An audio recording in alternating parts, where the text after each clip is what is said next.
কিছু কথা বলার সুযোগ দেওয়ার জন্য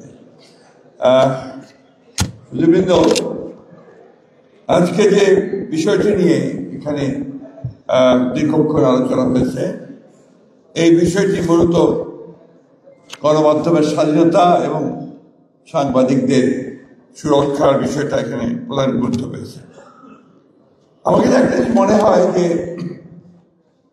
সাংবাদিকতাই বলুন, শিক্ষা ব্যবস্থাই বলুন, স্বাধীন গণমাধ্যম বলুন, সব কিছু কিন্তু নির্ভর করে এই দেশের যে মূল রাষ্ট্র কাঠামো সেটা কেমন আছে। আমরা যখন একটা ট্রানজিশন পিরিয়ডের দিকে যাচ্ছি, অর্থাৎ একটা ফ্যাসিবাদী ব্যবস্থা থেকে আমরা গণতান্ত্রিক ব্যবস্থা থেকে যাওয়ার জন্য আমরা এগিয়ে যাচ্ছি, অনেক আলোচনা হয়েছে, কমিশন হয়েছে, আন্দোলন হয়েছে, সব কিছু মিলিয়ে সেই সময় গণমাধ্যমের এই স্বাধীনতার বিষয়টি, বিশেষ করে সম্প্রচারের বিষয়টি নিঃসন্দেহে অত্যন্ত গুরুত্বপূর্ণ। কিন্তু আমি যে কথাটা বললাম, এটা তো কোনো আইসোলেটেড আইল্যান্ড না, কোনো বিচ্ছিন্ন দ্বীপ নয়। এই দেশ যা, এই দেশের কাঠামো যা, এই দেশের আমরা যারা সরকারে আছি বা সরকারে নেই, বিরোধী দলে আছি, যারা সাংবাদিক করছি, সব মিলিয়ে কিন্তু আমরা।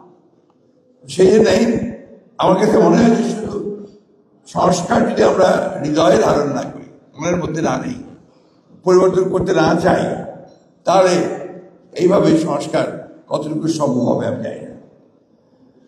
বিজেপির মূল প্রস্তাবের মধ্যে আছে সম্প্রচার মাধ্যমের জন্য আলাদা আইন, জাতীয় সম্প্রচার কমিশন, ওয়েজ বোর্ড, চাকরি নিরাপত্তা, দেশের সব টিভি পে চ্যানেল শিল্প ঘোষণা, টিভি লাইসেন্স নীতিমালা ও মালিকানা কাঠামো নির্ধারণ, সম্প্রচার সংবিধানের জন্য কোড অফ এথিক্স ও রাজনৈতিক অঙ্গীকার। আপনার এখানে অনেকে আছেন, আপনারা জানেন যে 1975 সালে একদলীয় শাসনব্যবস্থা বাকশাল প্রতিষ্ঠা করা হয়েছিল। সমস্ত পত্রিকাগুলোকে সেদিন বন্ধ করে দেওয়া হয়েছিল, মাত্র 4টি পত্রিকা ছাড়া। সেই পত্রিকাগুলো সরকারের নিয়ন্ত্রণে চলছে। এই অবস্থা থেকে শহীদ প্রেসিডেন্ট জিয়াউর রহমান তিনি যখন রাষ্ট্রপতি দায়িত্বে এসেছেন, তখন কিন্তু তিনি একটা মুক্ত সংবাদপত্রের ব্যবস্থা করেছেন, স্বাধীন সংবাদপত্রের ব্যবস্থা করেছেন, এবং তখন অনেক সংবাদপত্র বেরিয়ে এসছে এবং সংবাদ মাধ্যমগুলো চালু হয়েছে। আমরা পরবর্তীকালে দেখেছি যে বিএনপি যখনই রাষ্ট্র পরিচালনার দায়িত্বে এসছে, তখনই এই গণমাধ্যমকে উন্নত করবার জন্যে বা তাকে উপযোগী করে তোলার জন্য অনেকগুলো ব্যবস্থা নিয়েছে। তার মধ্যে আজকে যে আমরা এই টেলিভিশন চ্যানেলটা আমরা দেখছি, সেই সময় কিন্তু কাজগুলো শুরু হয়েছিল। আমাদের কমিটমেন্ট খুব পরিষ্কার। আপনারা দেখেছেন যে আমরা 31 দফাতে খুব পরিষ্কার করে বলেছি যে আমরা একটা স্বাধীন গণমাধ্যম আমরা দেখতে চাই, সেটাকে তৈরি করতে চাই। সেই জন্যে আমরা তখনই কমিট করেছিলাম যে আমরা একটা কমিশন তৈরি করব। কমিশন ইতিমধ্যে তৈরি হয়েছে। দুঃখের সঙ্গে আমরা জানলাম যে কমিশনের রিপোর্ট তৈরি হয়েছে, কিন্তু রিপোর্টে কোনো আলোচনা হয়নি পরবর্তীকালে। যাই হোক, আমরা আশা করি যে আমরা যদি আপনার সরকার পরিচালনার দায়িত্ব জনগণের মধ্যে পাই, তাহলে আমরা নিঃসন্দেহে এটাকে অগ্রাধিকার ভিত্তিতে আমরা দেখবো বলে আমরা বিশ্বাস করি।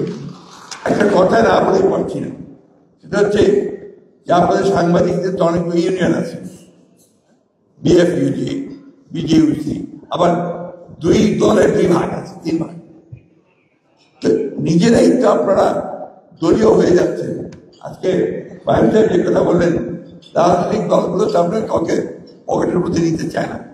আপনারা যদি পকেটে ঢুকে যায়, তখন কিন্তু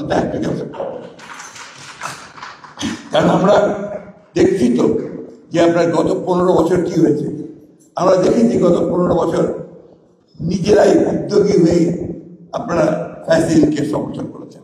এটা আমাদের ঢাকা, এই দেশের মানুষের ঢাকা। তো সেই জায়গাগুলোতে আপনাদেরও কমিটমেন্টের প্রয়োজন আছে যে আপনারা ওই জায়গাগুলো থেকে নিজেরা বাইরে থাকবেন। আপনাদের কমিটমেন্ট থেকে জনগণের কাছে আপনাদের আপনারা স্বাধীন সাংবাদিকতা করবেন। আমি বক্তব্য বাড়াবো না, সবার আগে এসেছি, সবার শেষে বক্তব্য রাখতে গিয়ে যেটাকে বলা হয় যে ভালো, এখন অনেকে আছেন চলে যাওয়ার কথা। তো আমি আবার ধন্যবাদ জানাই যে আপনারা আমাকে দেখেছেন। কমিটমেন্ট বলতে এটাই যে আমরা যদি জনগণের ভোটে নির্বাচিত সরকার গঠন করতে পারি, তাহলে নিশ্চয়ই প্রায়োরিটি পাবে। ধন্যবাদ। সব থাকলে এটা বলেই দিয়েছিল আমাদের স্বীকৃত অন্য